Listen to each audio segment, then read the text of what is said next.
สวัสดีครับเหมือนเดิมฮะเจ้าเก่าครับ Wax Collection นะครับผมเทสตัวน้ำยาเช็ดยาง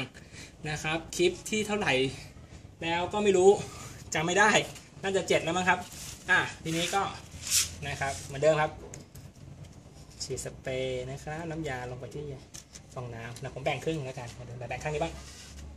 นะครับปึ๊บนะฮะดูที่ยางนะครับอยู่ที่ล้อนะฮะล้อปลอมนะครับยางดีแต่ล้อปลอมนะครับนะครับผมนะครับนี่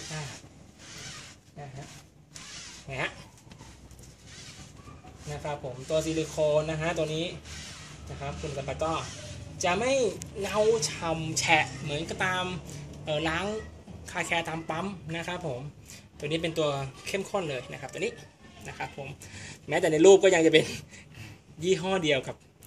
นะฮะกับตัวที่ใส่อยู่เลยนะครับ